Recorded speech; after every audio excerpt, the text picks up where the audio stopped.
বিদেশে বিল নিয়ে যখন চর্চা শুরু হয়েছে তখন মুর্শিদাবাদের জলঙ্গির খবর নিয়ে শুরু হলো চর্চা। এমন এক বাসিন্দার খোঁজ পাওয়া গিয়েছে যিনি একই সঙ্গে ভারত এবং বাংলাদেশের নাগরিক। কিভাবে সম্ভব, উত্তর হাতড়াচ্ছে প্রশাসন।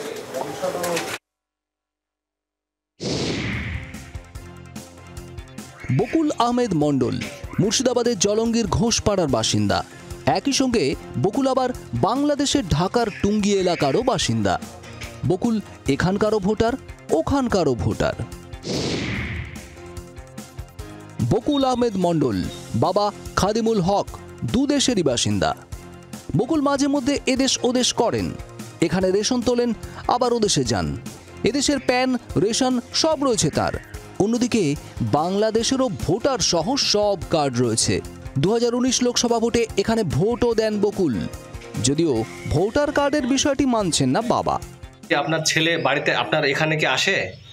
ওই 2-4 বছর অন্তর আসে। ওর কি আধার কার্ড, ভোটের ছবি এগুলো আছে? ভোটের ছবি নাই, ভোটের ছবি তো ল্যাপস হয়ে গেছে। তো কি কি আছে আধার কার্ডে? ভোটের ছবি, আধার কার্ড আছে।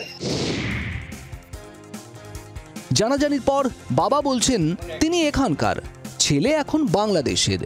অনেক আগেই চলে গিয়েছেন, তার সব কার্ড বাতিল করে দিক সরকার, আপত্তি নেই। জন্মস্থান এখানে, ছোটতে যাই ওখানেই পড়াশোনা করেছে, ওখানে বিয়ে শাদী গেছে, ওখানকার নাগরিক।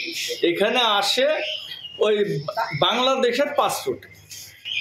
আচ্ছা, যদি অসুবিধা হয় ওর একটা কার্ড আছে আর একটা আধার কার্ড, ও কেটে দেন, ও ঝামেলা মিটে। কি কি কার্ড আছে আপনার ছেলের নামে? ভারতের কার্ড কি কি আছে? ভারতের কার্ড, একটা প্যান কার্ড, হ্যাঁ, আর একটা আধার কার্ড, আর ওই রেশন কার্ড। এলাকায় স্থানীয় রেশন ডিলার গোলাম সাদিক রেজা তার দাবি গত মাসেও সপরিবারে রেশন ঢুকেছে বকুলের বাড়িতে। মুর্শিদাবাদ থেকে সোমা মাইতির রিপোর্ট, জি24 ঘন্টা। বাংলার আওয়াজ, বাঙালির আবেগ, জি24 ঘন্টা।